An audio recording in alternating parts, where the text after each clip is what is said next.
Matt Whitaker, former U.S. Acting Attorney General. This is such a great conversation about America, our future, what's going to save our republic. We have a great football player. Matt Whitaker is here. Matt. They tried to bury me. They didn't realize I was a C. It's a touchdown, Whitaker. Former acting U.S. Attorney General. Under President Trump. I'm going to be an unwavering supporter of law enforcement. Welcome to Liberty and Justice with your host, Matt Whitaker.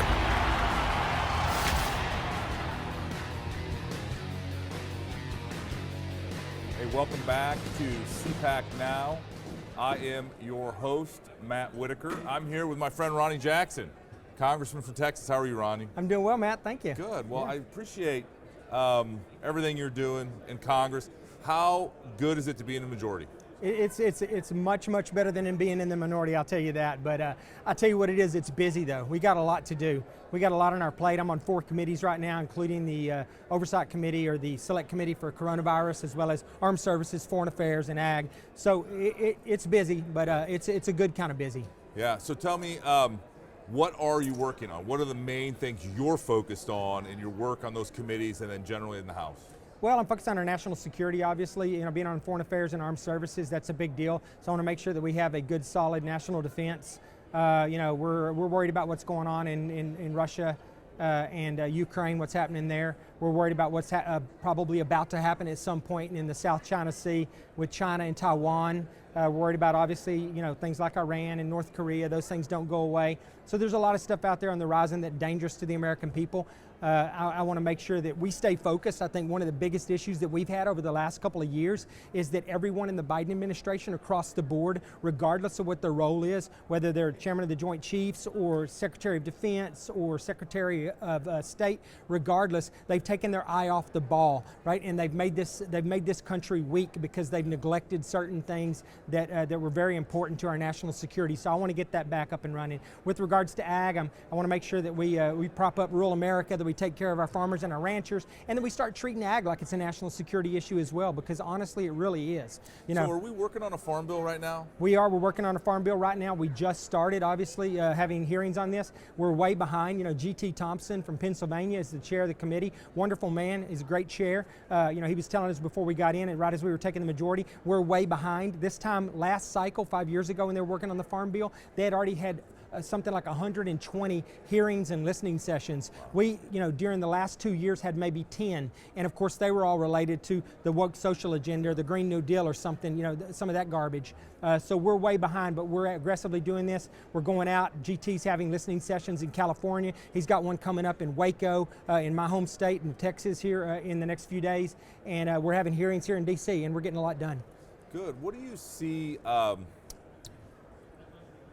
Congress balance be to the oversight, the holding, you know, kind of Biden administration accountable for some of their failed policies, and at the same time policy making? How do we balance that? You can't balance it 50-50. It can't be even right now because we don't have the Senate and we don't have the White House. So we're limited in what we can do from a policy standpoint, but that's not stopping us. We're putting together great bills. We're voting stuff off the floor of the House every single day, important stuff. We're making the Senate take the vote on it. We're making Biden threaten to veto it, and that's important because that shines a lot of light on the issues that the American people, to some extent, especially if all you do is watch CNN and MSNBC, you had no idea what was going on, right? So we're doing that. I think right now a lot of the focus is on oversight because that's the big tool that we have in our toolbox.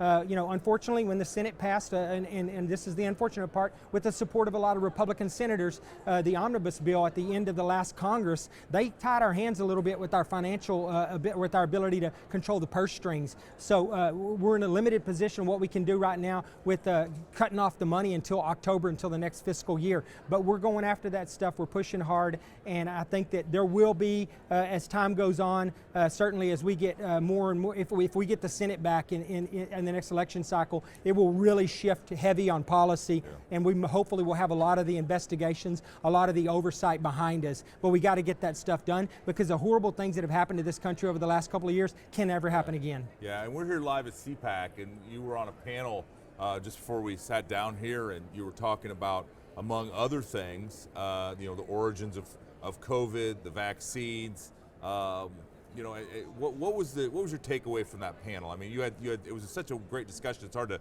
synthesize 25 minutes of a great discussion, but give me your perspective. Yeah, I mean, I think the biggest thing that I wanted to make a point to everybody, we're going to get answers, and one of the reasons we're going to get answers on all these fronts, whether it's the weaponization of the FBI and the DOJ, or whether it's the origins of COVID, or what's happening in our school systems with the teachers unions, all these things, we're going to get answers to these in a large part because whistleblowers are coming out of the woodwork right now, right? People are seeing the writing on the wall. They're suddenly deciding that they need to come out and say what most of us have known for the last 2.5 years or so, that this virus originated from a lab in Wuhan. They're trying their best to get on the right side of the issue, knowing that the truth is about to be exposed. That's why you saw FBI Director Wray come out and make his statement. Department of Energy had said something just before that. So there's a lot of that going on. I think the biggest thing in the panel I got a little upset about, I got a little emotional about, was, and I understand, where they're coming from this, but, someone had said, look, I think that it's really not, the Democrats may not be as big of a problem as everybody thinks. They're probably on the same page with the Republicans on 90% of the stuff. It's just the fringes. That is absolutely not true. And the point I made is that you can't make the argument that the vast majority of Democrats are good people right now, because good people don't let the kind of stuff that's happened to this country over the last 2 years happen. They put their partisan politics aside and they do what's best for this country. And whether you're talking about COVID, you're talking about the weaponization of our government, or you're talking about any of the other issues with our kids, or all the other small businesses being destroyed, good people don't let that happen to people in this country. Yeah, and Ronny, I know that you've had such a great, distinguished career as an admiral, as a doctor, to several presidents. I think that's when most of us first met you and interacted with you, and obviously now as a member of Congress. And you say you bring such a rich fund of experience and knowledge to that job, and I think you're the kind of person that we need in Congress. We don't need these career politicians. We need people like you that get out in their district, that represent their district, that are proud to be from where you are. Why don't you tell me a little bit about what you're hearing from your constituents as you talk to them and meet with them? Well, I'm in a perfect district, to be honest with you. I'm in the 13th Congressional District of Texas. It has historically been the #1 most conservative district in the entire United States. Out of 435 seats, I had the most conservative.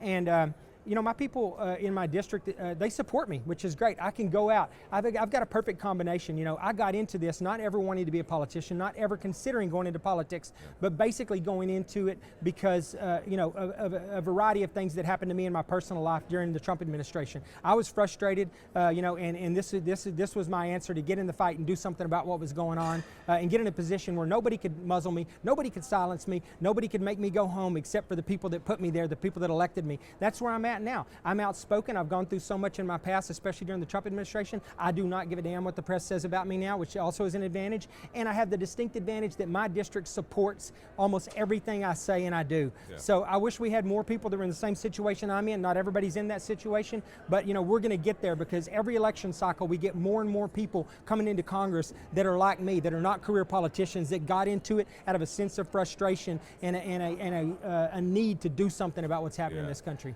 I think that's great. So many of us first interacted with this new Congress watching the several day-long speaker election, and I think what a lot of Americans want to know, and a lot of people that watch my show want to know, is what's the current mood of the caucus? Were we able to heal that?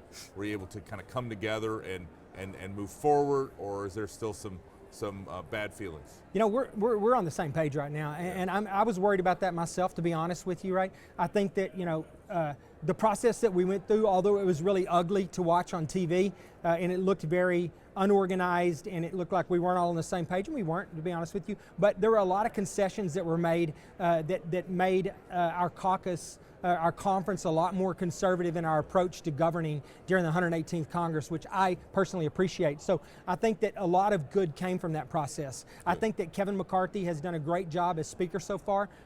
He will continue to have his feet held to the fire, but he's continued to say and do the right things. He's been aggressive, and I think that the rest of the conference, even those that didn't initially support him, are now falling in behind Kevin, and we're following his lead. And as long as he keeps leading us down the right path, and doesn't give in to the Dems, I think that we're all going to be cohesive and together. Well, that's fantastic. In the final, as we're wrapping up, you know, kind of what's one thing that you hope your fellow American citizens and your fellow patriots think about as they think about America's future? Well, just don't give up. I mean, that's been the biggest thing. I mean, the last election cycle, people, I was campaigning, I was telling people, you got to get out and vote. We have to get out in large numbers. And you have to get your neighbors out and so on and so forth. And you know what? They did. They got out in huge numbers and voted, right? And we still didn't come back with the numbers that we thought we were going to have. We didn't get the majority in the House that we thought we were going to get. We lost the Senate, we lost Senate seats. And so people are discouraged. People are like, well, what's the point kind of thing? But I just tell people, don't give up. This is, we gotta keep, this is a long-term fight here.